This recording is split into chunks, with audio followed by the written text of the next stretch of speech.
Bila ada wanita yang bertudung tapi perangai yang jahat, mulutnya puaka, bukan kerana salah tudung, tetapi... Assalamualaikum, hai guys. Hari ini Brahmin nak ulas sikit berkenaan dengan pengumuman seorang hijabi terkenal iaitu Hana Tajima yang dia tidak lagi bertudung. Dan isu ni bukan baru sebenarnya. Dulu pun dah ada beberapa selebriti yang tidak bertudung kemudian mengumumkan beliau berhijrah bertudung. Lepas tu tiba-tiba mengumumkan tidak lagi bertudung. Antara sebab utama kerana kecaman, kejian, orang duk mengata dan sebagainya. First and foremost, Brahmin faham. Bagi mereka yang baru nak mengenal agama dan bila berhijab, bukan senang. Dan Brahmin sendiri pun masuk umur 5 tahun baru masuk Islam. Jadi tidak ada basic Islam yang kuat di kalangan keluarga. Dan mak ayah Brahmin pun berpisah. Dan bila bonda Brahmin berada di Kelantan yang dulunya baru masuk Islam, jadi tak bertudung, so pakai tu ragut lah sikit. Jadi nak suruh dia bertudung bukan senang.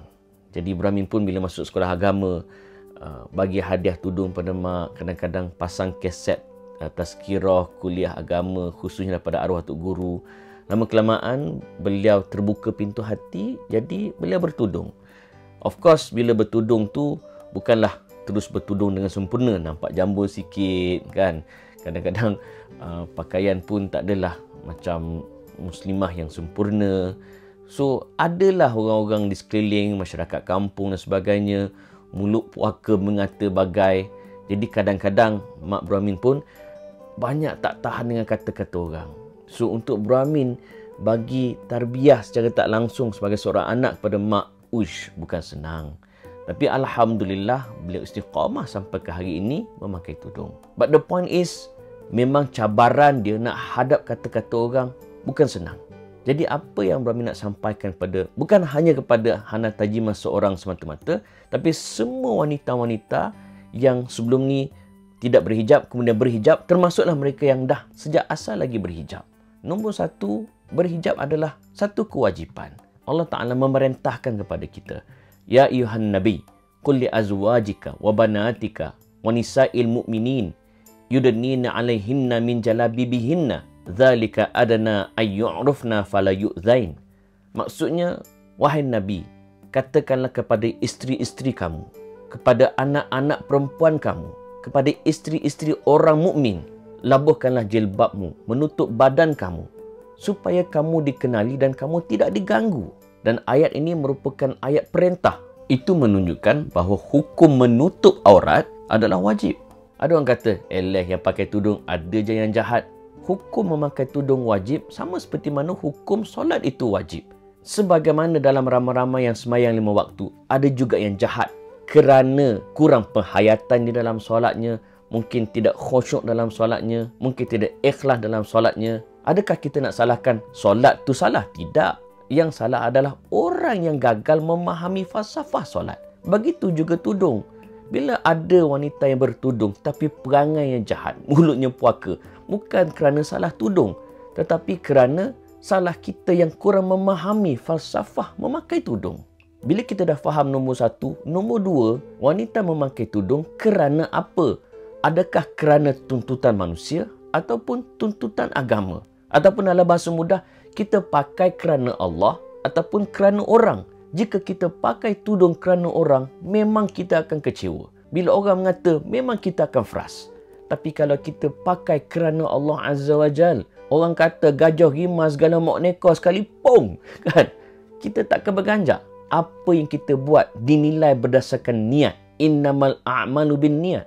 Wa innamal likulli ri'in ma nawa. Dan setiap apa yang kita buat dinilai berdasarkan apa yang kita niatkan. Ada ramai contoh kat luar sana seperti Diana Amir, Irma Hasmi, dan bagi Brahmin contoh terbaik macam Miss Nina. Bila mereka berhijrah, mereka tahu hijrah mereka, mereka tahu menutup aurat, memakai hijab, memakai tudung kerana Allah, bukan kerana manusia. Adakah tak ada orang kecam? Ramai je orang kecam. Tetapi kecaman itu apalah sangat dibandingkan keikhlasan mereka buat kerana Allah Azza wa Jalla. Kalau nak layan kata orang memang macam-macam. Brahmin sendiri pun dalam berdakwah, dalam menyampaikan kebaikan, dalam menegakkan al-amru bil ma'ruf wan nahyu 'anil munkar, dalam memperjuangkan sunnah Nabi SAW, Ada je orang mengata, ada je orang label, ada je orang caci maki. Tapi ingat firman Allah Azza wa Jalla dalam suratul Maidah, yujahiduna fi sabilillah wala yakhafuna laumata laim. Kita berjihad di jalan Allah dan jangan kita takut kepada cercaan, celaan mereka yang suka mencela. Maksudnya Allah Ta'ala dah bagi tahu kita dah, bila kita berjihad, melakukan kebaikan, melaksanakan ketaatan pada Tuhan, akan ada makhluk-makhluk yang suka mengata. Tapi Tuhan kata apa? Jangan takut kepada celaan mereka yang suka mencela. Dan kena ingat, kadang-kadang Tuhan uji kita dengan pelbagai ujian. Ada 3 sebab kenapa Tuhan menguji kita. Pertama, itu tanda Allah sayangkan kita.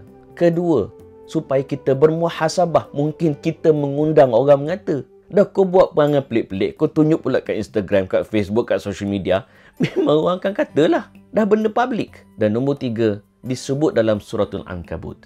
Hasiban nas ayutraku ayaqulu amanna wa hum la yuftanun.